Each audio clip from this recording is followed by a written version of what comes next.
తాకట్లో ఉన్న మీ బంగారాన్ని విడిపించి ఆ రోజు ఆన్లైన్ రేటుకి కొంటాం. Sharma gold company. Suman TV ప్రేక్షకులకి స్వాగతం, సుస్వాగతం. వాగర్థావివ సంపృక్తౌ వాగర్థ ప్రతిపత్తయే జగతఃపితరౌ వందే పార్వతీ పరమేశ్వరౌ. ఆదిత్యాయ చ సోమాయ మంగళాయ బుధాయ చ గురుశుక్రశనిభ్యశ్చ రాహవే కేతవే నమః. శృంగేరి జగద్గురు పీఠాధిపతులకి, కంచి పీఠాధిపతులకి నమస్కారములు తెలియజేసుకుంటూ కార్యక్రమాన్ని ప్రారంభిద్దాం.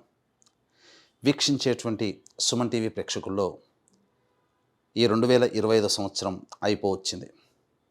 క్రొంగొత్తగా 2026 సంవత్సరంలోకి అడుగు పెడుతున్నాం. ప్రేక్షకుల్లో చాలామందికి ఈ 2025 సంవత్సరంలో ఎంతోమంది తమ జీవితంలో ఎదగడం కోసం ఎన్నో ప్రయత్నాలు చేశారు. కొంతమందికి ఆటంకాలు వచ్చి అవి జీవితంలో ఎదగకుండా అవరోధాలుగా మిగిలి ఉంటే, కొంతమంది ప్రయత్నం వలన అన్నిట్లో కూడాను విజయాన్ని పొందారు. మరి కొంతమంది అయితే ఇక జీవితం ఇంతే, మారదు, మన జాతకమే అంతేమో అని చెప్పి సర్దుకుపోయిన వాళ్ళు. ఎలా ఉన్నప్పటికీ కూడా రాబోయే సంవత్సరమైనా కానీ మన జీవితంలో ఆనందంగా ఉండగలుగుతామా అని చెప్పి బాధలు పడ్డవాళ్ళు, 2025 లాగానే 2026 ఇంకా బాగుంటుందా అని చెప్పి ఈ 2025లో సంతోషపడ్డవాళ్ళు, ఎప్పుడూ ఇలాగే ఉంది కనీసం ఈ 2026లోనైనా బాగుంటుందా అని చెప్పి న్యూట్రల్గా ఉన్నవాళ్ళు అందరూ ఎదురు చూసేటువంటి రోజు ఈ 2026 సంవత్సరం ఎలా ఉండబోతుందనే ఆలోచనే. వీటన్నిటిని సందేహాలు, అనుమానాలు ఇవన్నీ నివృత్తి చేయడం కోసమై ఈ 2026 సంవత్సరంలో 12 రాశుల్లో జన్మించినటువంటి వారికి ఏ విధంగా ఉండబోతుందో తెలియజేసే ప్రయత్నం చేస్తాను. అయితే చాలామందికి ఒక సందేహం రావచ్చు, రాశి ఫలాలు అంటే ఉగాది టు ఉగాది కదా, మరి ఈ కొత్త పద్ధతి ఏంటి? ధర్మం ఏం చెబుతుంది? ప్రపంచమంతా ఒకటి అంగీకరిస్తే అది ధర్మమై కూర్చుంటుంది. మనం చెప్పుకోబోయేటువంటిది ఆంగ్ల నూతన సంవత్సర సందర్భంగా 2026 జనవరి నుంచి డిసెంబర్ వరకు ఉన్నటువంటి గ్రహాల యొక్క స్థితిగతులను బట్టి మనం 12 రాశుల్లో జన్మించినటువంటి వారికి ఏ విధంగా ఉండబోతుందో తెలియజేసే ప్రయత్నం చేస్తాను. ఇక ఆలస్యం చేయకుండా వివరాల్లోకి వెళ్ళిపోదామా? 12 రాశుల్లో భాగంగా మేషరాశిలో జన్మించినటువంటి వారికి ఈ 2026 సంవత్సరంలో ఏ విధంగా ఉండబోతుందో తెలుసుకునే ప్రయత్నం చేద్దాం.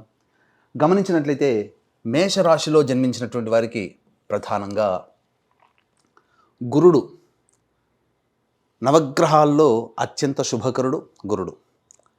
శని, రాహు, కేతు ఈ 4 గ్రహాలు ఫలితాలను నిర్దేశిస్తాయి. మిగతా కుజ, శుక్ర, చంద్ర, బుధ, రవి ఇవన్నీ కూడా మిగతా భాగాలలో కొంత ప్రాధాన్యతను సంతరించుకుంటాయి.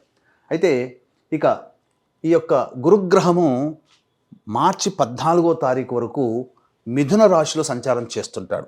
అంటే మార్చి 14వ తారీఖు వరకు వక్రగతిన మిథున రాశిలో సంచారం చేస్తుంటాడు. కాబట్టి ఎటువంటి ఫలితాలు అంటే ఈ సంబంధించినటువంటి వృషభ రాశి యొక్క ఫలితాలను కూడా మీకు అందజేయడం జరుగుతుంది. వృషభ రాశిలో గురువు ఉంటే ఏ విధంగానో ఆ విధమైనటువంటి ఫలితాలు. కాబట్టి ఇక మనం గమనించుకున్నట్లయితే ఇక్కడ ప్రధానంగా ఈ సంబంధించినటువంటి మనం చూద్దాం. ప్రధానంగా ఈ మేషరాశిలో జన్మించినటువంటి వారికి మార్చి 14వ తారీఖు వరకు కూడా ఉద్యోగ స్థానం. కాబట్టి ఉద్యోగ స్థానంలో కాస్త జాగ్రత్తలు అనేటువంటివి పాటించాలి. అంతేకాకుండా ప్రయత్నపూర్వకంగా మీరు ఏదైనా కానీ మంచి ఆలోచన విధానంతో ముందుకు వెళ్ళాలి అనుకుంటే దైవానుగ్రహంతో ముందడుగు వేస్తే అన్ని విధాలుగా విజయం చేకూరుతుంది. అలాగే ప్రధానంగా మనం గమనించుకున్నట్లయితే మార్చి 14వ తారీఖు నుంచి తర్వాత మే 31వ తారీఖు వరకు మిథున రాశిలో రుజుమార్గం, అలాగే జూన్ 1వ తారీఖు నుంచి అక్టోబర్ 31వ తారీఖు వరకు కర్కాటక రాశిలో సంచారము, మరియు నవంబర్ డిసెంబర్ కాలంలో సింహరాశిలో సంచారం చేస్తుంటాడు. కాబట్టి ఈ మేషరాశిలో జన్మించినటువంటి వారికి శుభ అశుభ అనేటువంటి ఫలితాలు సరి సమానంగానే ఉంటాయని చెప్పవచ్చు. అయితే ఎలా ఉండబోతుంది?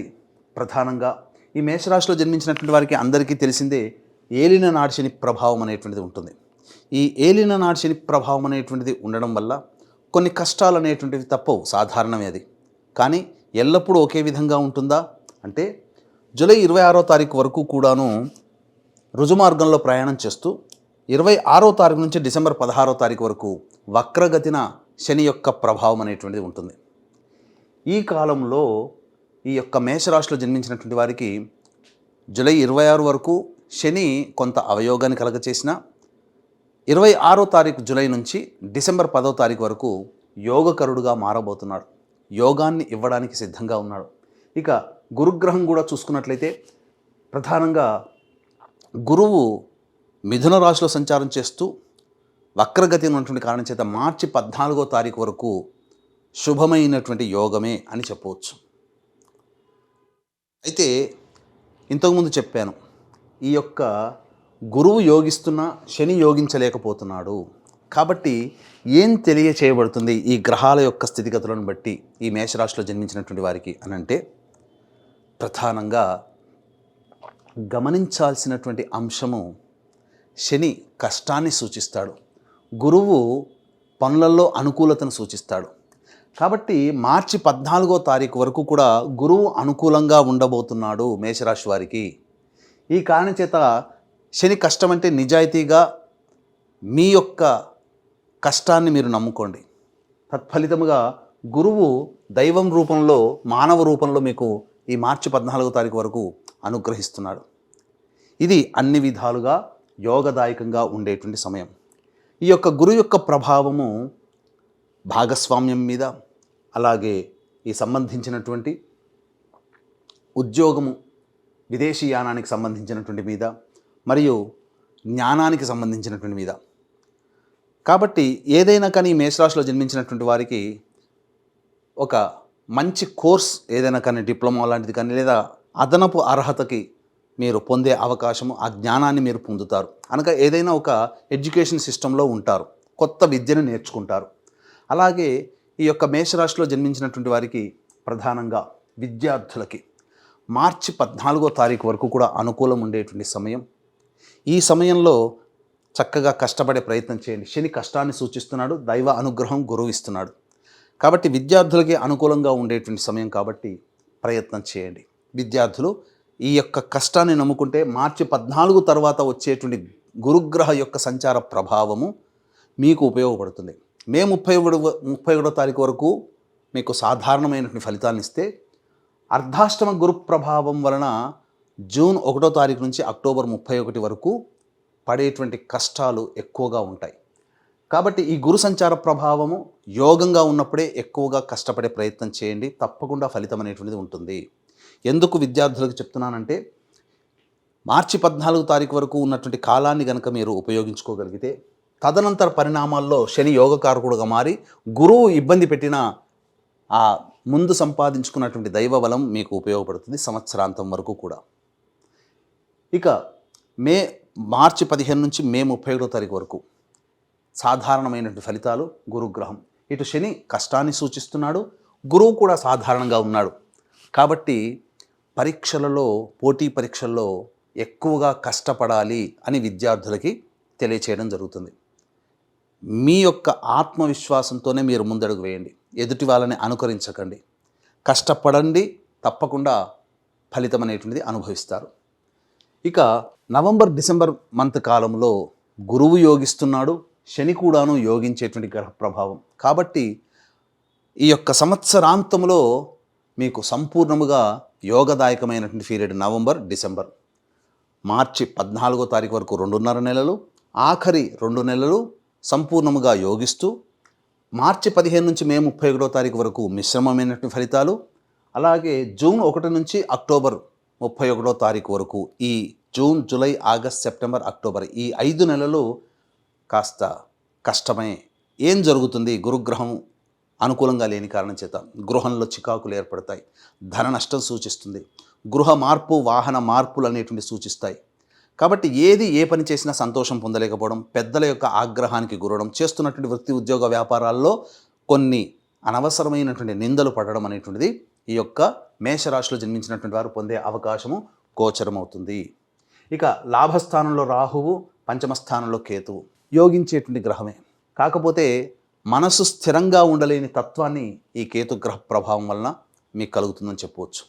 ఇక గమనించుకున్నట్లయితే ఉద్యోగ వ్యవహారాలు, ఈ ఉద్యోగం గురించి అంటే చేసేటువంటి వృత్తి ఉద్యోగాల్లో వ్యాపారాల్లో ఎలా ఉండబోతుంది అనేది ముందు ముందు మనం కూలంకషంగా చర్చించుకుందాం. ఇక వివాహ విషయానికి వచ్చేసేసరికి ఈ మేషరాశిలో జన్మించినటువంటి వారికి వివాహము జరుగుతుందా అంటే ప్రధానంగా మే 31వ తారీఖు వరకు కూడా అనుకూలంగా ఉండేటువంటి సమయమే. కాబట్టి ప్రయత్నం చేయండి. ఈ యొక్క మేషరాశిలో జన్మించినటువంటి అవివాహితులకి, వివాహం కాని అబ్బాయిలకి అమ్మాయిలకి లేదా పునర్వివాహం కోసం ఎదురు చూసేటువంటి వ్యక్తులకి ఖచ్చితంగా వివాహం జరిగేటువంటి అవకాశం ఉంటుంది. ఇక ఎవరినైతే ఈ యొక్క వీక్షించేటువంటి ప్రేక్షకుల్లో ఇష్టపడతారో ఇష్టపడినటువంటి వ్యక్తితో వివాహం జరుగుతుందా అనేటువంటి ఆలోచన కూడా ఉంటుంది. మే 31వ తారీఖు వరకు కాలం అనుకూలంగా ఉంది. ఇక ఆఖరి 2 నెలలు కూడా చక్కటి బంధాన్ని ఏర్పరచుకోవడానికి అనుకూలంగా ఉంది. ఈ 5 నెలల కాలం మాత్రం అనుకూలంగా లేదు. జూన్ 1 నుంచి అక్టోబర్ 31 వరకు. ఇది గుర్తుపెట్టుకోండి. ఇక సంబంధించినటువంటి దాంపత్యానికి సంబంధించినటువంటి విషయానికి వచ్చేసరికి ఈ యొక్క మేషరాశిలో జన్మించినటువంటి వారికి దంపతుల మధ్య కొంత పొరపచ్చాలు అనేటువంటివి వచ్చే అవకాశము గోచరమవుతుంది. కాబట్టి జాగ్రత్తగా ఉండండి. కాలం అనుకూలంగా లేని సమయంలో మనం ఎంత ప్రయత్నించినా ఇబ్బందులు ఎదుర్కోక తప్పదు. మార్చి 15 నుంచి మే 31వ తారీఖు వరకు ఇతరుల వలనే దంపతుల మధ్య విభేదాలు వచ్చే అవకాశాలు ఎక్కువగా ఉంటాయి. ఈ యొక్క 2.5 నెలల పాటు మీరు సంయమనం పాటించండి. మిగతా సమయం అంతా కూడాను అనుకూలంగా ఉంటుంది. ఇక విడిపోయిన దంపతులు మళ్ళీ కలవాలనుకున్న, విడిపోయిన భాగస్వాములు మళ్ళీ కలవాలనుకున్న జనవరి, ఫిబ్రవరి, మార్చి 14 లోపల మీరు ప్రయత్నం చేయండి. తప్పకుండా మీకు మంచి అనుకూలమైనటువంటి సమయంగా చెప్పవచ్చు. లేదా ఆఖరి 2 నెలలు కూడా మీకు సంపూర్ణంగా అనుకూలమైనటువంటిది జరుగుతుంది. ఇక సంతానం కోసం ఎదురు చూసేటువంటి వ్యక్తులు మేషరాశిలో జన్మించినటువంటి వాళ్ళు ఎవరైతే ఉంటారో తప్పకుండా సంతానాన్ని పొందే అవకాశం ఈ సంవత్సరంలో గోచరమవుతుంది. దైవానుగ్రహాన్ని పొందే ప్రయత్నం చేయండి. తప్పకుండా దైవానుగ్రహం వలన సంతానం అనేటువంటిది మీకు అదృష్టముతో కూడుకున్నటువంటి సంతానం. ఎందుకంటే గురువు చాలా యోగించేటువంటి పరిస్థితుల్లో మార్చి 14వ తారీఖు వరకు ఉన్నాడు. ప్రభావం అనేటువంటిది ఉంటుంది. అంతేకాకుండా నవంబర్, డిసెంబర్ మధ్యకాలంలో సంతానము అనగా కన్సీవ్ అవ్వడము కానీ సంతానాన్ని పొందడం కానీ ఖచ్చితంగా ఈ మేషరాశిలో జన్మించినటువంటి వారికి శుభయోగంగా మారుతుందని చెప్పవచ్చు. ఇక ఆరోగ్య విషయానికి వచ్చేసేసరికి ప్రధానంగా ఈ మేషరాశిలో జన్మించినటువంటి వారికి జూలై 26వ తారీఖు వరకు కూడా శని ఏలినాటి శని ప్రభావంతో కూడుకొని ఉండడం, ఈ కారణం చేత కొంత అనారోగ్య సమస్యలు, అలాగే గురువు కూడా మార్చి 14 నుంచి అక్టోబర్ 31వ తారీఖు వరకు కూడా అనుకూలంగా లేని కారణం చేత indigestion problem, constipation problem, acidity, అలాగే శరీరంలో ఎంత పని చేసినా కొద్ది పనికే నిస్సత్తుగా అయిపోవడం లాంటివి ఏర్పడబోతున్నాయి. కాబట్టి జాగ్రత్తగా ఉండండి.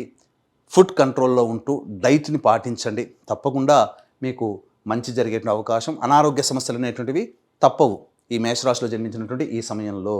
ఇక విదేశీయానానికి సంబంధించినటువంటి ప్రయత్నాలు కనుక చూసుకున్నట్లయితే మొదటి 2.5 నెలలు మార్చి 14వ తారీఖు వరకు సంపూర్ణంగా అనుకూలంగా ఉండేటువంటి సమయము. అలాగే జూన్ 1వ తారీఖు నుంచి అక్టోబర్ 31వ తారీఖు వరకు ఉన్నటువంటి మధ్యకాలం ఏదైతే ఉంటుందో కష్టపెట్టి ఫలితాలు అనేటువంటివి కలుగుతాయి. ఇది గుర్తుపెట్టుకోండి. కాబట్టి అనుకూలంగా మీరు ఈ సమయాన్ని బట్టి మీరు అనుకూలంగా మీరు ప్రయత్నం చేయండి. తప్పకుండా మీకు కాలం అనుకూలిస్తుంది.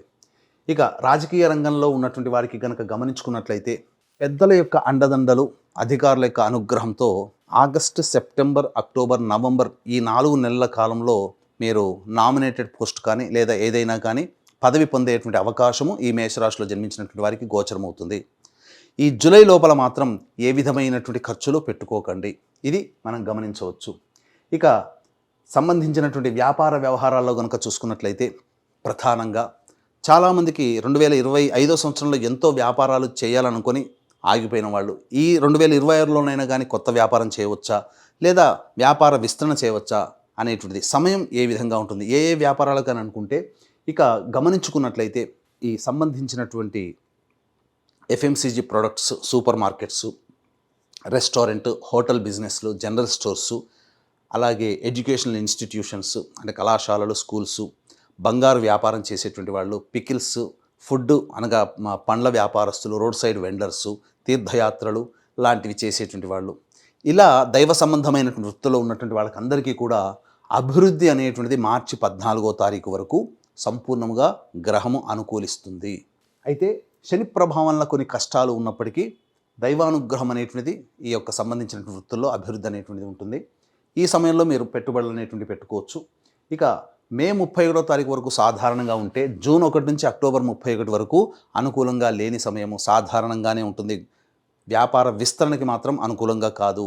ఎదుటి వాళ్ళని నమ్మి మోసపోయే అవకాశం ఉంటుంది. కానీ నవంబర్ డిసెంబర్ నెలలో మాత్రం సంపూర్ణంగా యోగిస్తుంది అని చెప్పవచ్చు. అన్ని విధాలుగా ఈ యొక్క మేషరాశిలో జన్మించినటువంటి వారికి మొదటి 2.5 నెలలు, ఆఖరి 2 నెలలు వ్యాపార వ్యవహార సంబంధించి బాగుంటుంది. అయితే చర్మ సంబంధమైనటువంటిది, ఇటుక, ఇసుక మరియు ఇనుము రంగాలలో ఉన్నటువంటి వాళ్ళు, ఆటోమేటివ్ రంగాల్లో ఉన్నటువంటి వాళ్ళు, ఎడిబుల్ ఆయిల్స్, గ్రౌండ్ ఆయిల్స్ అంటే పెట్రోల్ సంబంధించినటువంటి వ్యాపారస్తులు ఎవరైతే ఉంటారో, ప్లాస్టిక్ వ్యాపారస్తులు ఎవరైతే ఉంటారో, జూన్ నెల జూలై 26వ తారీఖు వరకు సాధారణమైనటువంటి వ్యాపారమే ఉంటుంది. కానీ జూలై 26 తర్వాత ఆగస్టు, సెప్టెంబర్, అక్టోబర్, నవంబర్ ఈ 4 నెలలు మాత్రం వాళ్ళ వ్యాపారము చాలా అభివృద్ధి బాటలో ఉంటుంది అని చెప్పవచ్చు.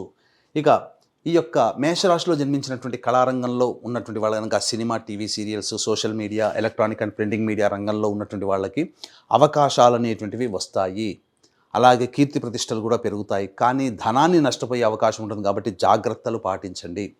ఇక సంబంధించినటువంటి ఈ యొక్క మేషరాశిలో జన్మించినటువంటి రైతులు ఎవరైతే ఉంటారో మీరు మొదటి హాఫ్ ఇయర్ వరకు కూడా సాధారణమైనటువంటి పంటలు వేసుకోండి. మిగతా ఆగస్టు నుంచి మాత్రం వాణిజ్య పంటలు వేసుకున్నట్లయితే తప్పకుండా మీకు అభివృద్ధి అనేటువంటిది ఉంటుంది. దిగుబడి బాగా పెరుగుతుంది. రాబడి కూడా అలాగే ఉంటుందని చెప్పవచ్చు. ఇక ముఖ్యంగా గమనించుకున్నట్లయితే ఎంతోమంది ఎదురు చూసేటువంటిది ఈ సంబంధించినటువంటి ఉద్యోగ సంబంధంలో, అంటే ప్రతి వాళ్ళు కూడా ఉద్యోగంలో ప్రాస్పెరిటీ అనేటువంటిది కోరుకుంటారు. అంటే ప్రమోషన్ రావడం కానీ, లేదా వేరే సంస్థల్లో ఉద్యోగాలు కానీ, లేదా ఇంకా ఏదైనా నిరుద్యోగస్తులకి ఉద్యోగం లభిస్తుందా అనేటువంటి ఆలోచన కూడా చాలామందికి ఉంటుంది. ఇక్కడ ఈ మేషరాశిలో జన్మించినటువంటి వారికి కనుక గమనించుకున్నట్లయితే జనవరి 14 నుంచి మార్చి 13వ తారీఖు వరకు కూడా సంపూర్ణముగా అనుకూలంగా ఉండేటువంటి సమయం. చూశారు కదా, మొట్టమొదలు మనం జాతకంలో గురువు అనుకూలిస్తున్నాడా లేదా అనుకున్నాం. మార్చి 14 వరకు అనుకూలం. కానీ ఇక్కడ ఉద్యోగ సంబంధంగా జనవరి 14 నుంచి మార్చి 13వ తారీఖు వరకు కూడా అనుకూలంగా ఉంటుంది. అభివృద్ధి ఉంటుంది. నిరుద్యోగస్తులకి ఉద్యోగం లభిస్తుంది. లేదా వేరే సంస్థల్లో మారాలనుకునేటువంటి వాళ్ళకి ఈ సమయం చాలా మేలు చేస్తుందని చెప్పవచ్చు. అలాగే జూన్ 15 నుంచి జూలై 15 మధ్యకాలం కూడా చాలా అనుకూలంగా ఉంటుంది. ఇక గమనించుకున్నట్లయితే సెప్టెంబర్ 17 నుంచి అక్టోబర్ 16వ తారీఖు వరకు ఉన్నటువంటి కాలము కూడా ఉద్యోగం మారడానికి సమయం. ఇక మిగతా సమయాలు ఏవైతే ఉంటాయో అవి అంత ఆశాజనకంగా ఉండవు. ప్రయత్నం చేశారా మన గుడ్విల్ అనేటువంటిది పోతుంది. అంటే ఎక్కువగా కష్టపడాల్సినటువంటి పరిస్థితి. ఇంతకుముందు చెప్పినటువంటి సమయంలో కనుక మీరు ఉద్యోగ ప్రయత్నాలు కనుక చేసుకుంటే వేరే సంస్థల్లోకైనా మారవచ్చు, ఉన్న సంస్థల్లోనైనా ప్రమోషన్ని ఆశించవచ్చు, నిరుద్యోగస్తులకి కొత్త ఉద్యోగం కూడా లభించేటువంటి అవకాశాలు ఉంటాయి. ఇది మనకు ఈ సంబంధించినటువంటి సాఫ్ట్వేర్ జాబ్స్ కావచ్చు, ఇంకా ఇతరత్ర ఏ రంగంలో ఉన్నటువంటి వాళ్ళకైనా మనం చెప్పవచ్చు. అయితే వీక్షించేటువంటి ప్రేక్షకులకి గమనిక, ఇప్పుడు చెప్పినటువంటి సమస్యల కంటే ఇంకా విభిన్నంగా మీ యొక్క జాతకం, మీ యొక్క జీవితం ఉంది అని అంటే మీ యొక్క జన్మ జాతకంలో నడుస్తున్నటువంటి గ్రహ దశాంతర దశల ప్రభావాలు. కావున దగ్గరలోని మంచి ఉపాసనా పరులైనటువంటి జ్యోతిష్యులను సంప్రదించి వారి సలహాలు, సూచనలు కనుక పాటించినట్లయితే మరింత మెరుగైనటువంటి జీవితాన్ని పొందుతారని తెలియచేయవచ్చు. అలాగే ఈ యొక్క సంబంధించినటువంటి ఈ 2026వ సంవత్సరం అంతా కూడా మీకు అనుకూలంగా ఉండాలి. మీరు జీవితంలో దైవానుగ్రహం అంటే పరిహారాలు ఎలాగో చెబుతాం, ఆ పరిహారాలు మీరు చేసుకుంటే తప్పకుండా మంచి జరుగుతుంది. ఇంకా దైవానుగ్రహం సంపాదించుకోవాలి, కుటుంబం అంతా ఆనందంగా జీవించాలి అని అనుకుంటే మన పీఠం ఆధ్వర్యంలో జనవరి 2026 నుంచి డిసెంబర్ వరకు కూడా 12 నెలల పాటు ఒక్కొక్క పుణ్యక్షేత్రంలో పర్వదినం రోజున సర్వదోష నివారణ పూజలు, హోమాలు, అంటే ఆరోగ్యం కోసం మృత్యుంజయం, శత్రుబాధ, కోర్టు సమస్యలకి ఈ సుదర్శన హోమము, అలాగే ఉద్యోగ సంబంధమైన వాటికి పురుష సూక్త విధానంగా హోమము, కుజదోషానికి హోమాలు, వివాహానికి హోమాలు, వ్యాపార అభివృద్ధికి మరియు అలాగే దాంపత్య సమస్యలకి సంబంధించినటువంటి హోమాలు, ఇలా జాతకరీత్యా కలుగు అన్ని రకాల సమస్యలకి సర్వదోష నివారణ పూజలు, హోమాలు అనేటువంటివి మీ గోతనామాదులతో చేయించడం జరుగుతుంది. అవకాశం ఉన్న వాళ్ళు స్క్రీన్పై కనిపిస్తున్నటువంటి నెంబర్కి కాంటాక్ట్ చేసి పూర్తి వివరాలు తెలుసుకోవచ్చు. వీడియోలు కూడా మీకు ప్రతి నెల మీకు వస్తూ ఉంటాయి. ఇక వీక్షించేటువంటి సుమన్ టీవీ ప్రేక్షకులు కూడా గమనించాల్సినటువంటిది, ఇక ఇప్పటి నుంచి కూడా మీరు ఫేస్బుక్ కావచ్చు, యూట్యూబ్ కావచ్చు, ఇన్స్టా కావచ్చు, సంకల్ప మందిర్ అనేటువంటి దాన్ని మీరు ఫాలో కనుక అయితే అన్ని విషయాలు, ప్రతి జాతకపరము, ధర్మ సంబంధమైన అన్ని విషయాలు కూడా మీకు తెలియచేయడం అనేటువంటిది జరుగుతుంది. ఇక గమనించుకున్నట్లయితే ప్రధానంగా జనవరి 15 నుంచి ఫిబ్రవరి 22వ తారీఖు వరకు కూడా ఈ మేషరాశిలో జన్మించినటువంటి వారికి కొంత కోపతాపాలు అనేటువంటివి ఎక్కువగా ఉంటాయి. కాబట్టి జాగ్రత్త పాటించండి. ఎదుటి వాళ్ళతో కోపతాపాలు అనేటువంటివి జరగకుండా చూసుకోండి. ఇక ఫిబ్రవరి 23 నుంచి మార్చి వరకు కూడా సంపూర్ణంగా యోగించేటువంటి గ్రహస్థితిగతులు. కాబట్టి అన్ని రకాలుగా మనం మెయింటైన్ చేస్తున్నాం. అంటే ఓవరాల్గా అన్ని గ్రహాలని మనం చూస్తున్నాం. తద్వారా మీకు ఫలితం అనేటువంటిది అన్నీ కూడాను నిర్దేశిస్తున్నాయి. ఇక్కడ చూసుకున్నట్లయితే ఫిబ్రవరి 23 నుంచి మార్చి వరకు కూడా సంపూర్ణంగా యోగించేటువంటి చాలా మటుకు మేజర్ ప్లానెట్స్ యోగించేటువంటి స్థితిగతులు ఉన్నాయని చెప్పవచ్చు. ఇక ఏప్రిల్ మాసంలో ఎలా ఉంటుందంటే ఖర్చులు అధికంగా ఉంటాయి, భయం ఎక్కువగా ఉంటుంది, నిద్ర పట్టకపోవడము, అలాగే అనవసరమైన ప్రయాణాలు జరిగేటువంటి అవకాశాలు ఎక్కువగా గోచరమవుతున్నాయి. ఇక మే 1వ తారీఖు నుంచి జూన్ 19వ తారీఖు వరకు మీలో ఆత్మవిశ్వాసం అధికంగా ఉంటుంది. అన్నీ నేను చేసుకోగలను ఉంటుంది. కానీ ఇక్కడే పప్పులో కాలేస్తారు. మీకు అత్యుత్సాహము, అతి ఆత్మవిశ్వాసము పనికిరాదు. సాధారణ స్థాయికిగా మీరు వ్యక్తిగా ఉండండి. ఇక జూన్ 20 నుంచి ఆగస్టు 1వ తారీఖు వరకు మీ యొక్క వాక్కు వలన ఎదుటి వాళ్ళు బాధపడే అవకాశం ఉంటుంది. కాబట్టి వాక్కుని కంట్రోల్ పెట్టుకోండి. కుటుంబ సభ్యులతో ప్రేమగా ఉండండి. అనవసరమైన వివాదాల్లో ఉంటారు. ధన నష్టం కూడా జరిగే అవకాశం ఉంటుంది. ఆగస్టు 2వ తారీఖు నుంచి సెప్టెంబర్ 17వ తారీఖు వరకు కొత్త వ్యక్తులు పరిచయం అవుతారు. జీవితంలో ఆనందంగా ఉంటుంది. అన్ని విధాలుగా సహాయ సహకారాలతో మీ పనులన్నీ కూడాను పూర్తి చేసుకోగలుగుతారు. సెప్టెంబర్ 18 నుంచి నవంబర్ 12వ తారీఖు వరకు ఉన్నటువంటి కాలం మాత్రం అనుకూలమైనటువంటి కాలము కాదు. ఇది గుర్తుపెట్టుకోండి. ప్రధానంగా అన్ని రకాలుగా సమస్యలు, చికాకులతో కూడుకున్నటువంటి జీవనము, ఆరోగ్యపరంగా కూడా ఇబ్బందులు ఎదుర్కొనేటువంటి అవకాశము గోచరమవుతుంది. నవంబర్ 12 నుంచి డిసెంబర్ వరకు కూడా ఉన్నటువంటి సమయం కూడా మానసికమైనటువంటి ఆందోళనతో అధికంగా ఉంటుంది. అలాగే ఆరోగ్య సమస్యలు కూడా ఎదుర్కొనేటువంటి అవకాశాలు గోచరమవుతున్నాయని చెప్పవచ్చు. ఇక గమనించుకున్నట్లయితే ఈ రాశిలో జన్మించినటువంటి స్త్రీలు ముఖ్యంగా మీకు గతంలో కంటే కూడా కాస్త మెరుగైనటువంటి జీవితం అనేటువంటిది ఉంటుంది. కాకపోతే మీ యొక్క సర్వీస్ని అనవసరంగా వాడుకొని మిమ్మల్ని తృణప్రాయంగా చూసే వ్యక్తులే ఎక్కువగా ఉంటారు. కాకపోతే కుటుంబంలో కానీ సంఘంలో కానీ మీ మాటకి విలువ పెరుగుతుంది. కానీ తద్వారా మీకు ఎటువంటి ప్రయోజనం అనేటువంటిది ఉండదు. వివాహం కాని వాళ్ళకి వివాహం, సంతానం కాని వాళ్ళకి సంతానం కలిగేటువంటి అవకాశాలు ఈ మేషరాశిలో జన్మించినటువంటి స్త్రీలకి గోచరమవుతున్నాయి. అలాగే ఇతరుల వలన ఎక్కువగా నష్టపోయేటువంటి అవకాశము, ధన నష్టమైన, మాన నష్టమైన, అలాగే మాట నష్టమైనా కానీ మీకు పొందేటువంటి అవకాశం ఉంది. కాబట్టి జాగ్రత్త పాటించండి. కొత్త వ్యక్తుల పరిచయాలతో ప్రమాదం అనేటువంటిది ఈ యొక్క మేషరాశిలో జన్మించినటువంటి స్త్రీలకి గోచరమవుతుంది అని చెప్పవచ్చు. ఇక సంబంధించినటువంటిది సాఫ్ట్వేర్ రంగంలో ఉన్నటువంటి వాళ్ళకి, మేషరాశిలో జన్మించినటువంటి వారికి ఈ యొక్క ద్వితీయార్థం కంటే ఆగస్టు, సెప్టెంబర్, అక్టోబర్, నవంబర్ ఈ 4 నెలలు కూడా అద్భుతమైనటువంటి ప్రగతి అనేటువంటిది ఉండబోతుంది సాఫ్ట్వేర్ సంస్థల్లో పనిచేస్తున్నటువంటి వాళ్ళకి. ఇక గమనించుకున్నట్లయితే ఈ యొక్క మేషరాశిలో జన్మించినటువంటి వారికి గృహయోగం ఉందా అనేటువంటి ఆలోచన ఉంటుంది. అయితే ప్రధానంగా ఈ యొక్క మేషరాశిలో జన్మించినటువంటి వారికి ప్రధానంగా మార్చి 14 అలాగే ఆఖరి 2 నెలలు మీరు ప్రయత్నం కనుక చేస్తే తప్పకుండా సొంత ఇంటి కలని నెరవేర్చుకునే అవకాశాలు గోచరమవుతున్నాయి. ఈ విధంగా మేషరాశిలో జన్మించినటువంటి వారి వివరాలు ఈ విధంగా మనం తెలుసుకోవచ్చు. అంతేకాకుండా చాలామందికి సమస్యలు అనేటువంటివి వస్తుంటాయి. ఏ వ్యక్తికైనా, మీకు నాకు ఎవరు ఎగ్జంప్షన్ కాదు. కాబట్టి ఈ మేషరాశిలో జన్మించినటువంటి వారికి సమస్యలు వచ్చినప్పుడు ప్రధానంగా సుబ్రహ్మణ్య స్వామికి అభిషేకములు అనేటువంటివి జరిపించండి. సుబ్రహ్మణ్య భుజంగ స్తోత్రము, కాలభైరవాష్టక పారాయణము రోజుకి 3 సార్లు పఠించండి ఈ యొక్క సంవత్సరం అంతా కూడా. సుబ్రహ్మణ్య స్వామికి ఆరాధన ఎక్కువగా చేసుకున్నట్లయితే చాలా మటుకు సమస్యలు అనేటువంటివి పరిష్కారం అవుతాయి. ఇంకా మీకు విభిన్నంగా మీ జీవితం ఉంది అని అంటే దగ్గరలోని మంచి ఉపాసన పరులైనటువంటి జ్యోతిషులను సంప్రదించి వారి సలహాలు, సూచనలు తీసుకోవచ్చు. లేదా మన పీఠం ఆధ్వర్యంలో జరిగే సర్వదోష నివారణ పూజల హోమాలు సంవత్సరం పాటు జరుగుతాయి. అందులోనైనా మీ గోతనామాదులు నమోదు చేసుకోవచ్చు. ఇక ఏతావాత చెప్పొచ్చేది ఏంటంటే ఈ యొక్క మేషరాశిలో జన్మించినటువంటి వారికి శుభ, అశుభ మిశ్రమ ఫలితాలు అనేటువంటివి ఉంటాయి. చెప్పినటువంటి సమయానికి తగ్గట్టుగా మీ యొక్క ప్రణాళికను రూపొందించుకొని మీరు భవిష్యత్తులో ముందడుగు వేస్తే మంచి జరుగుతుందని ఆశిస్తూ సర్వం శ్రీ ఉమామహేశ్వర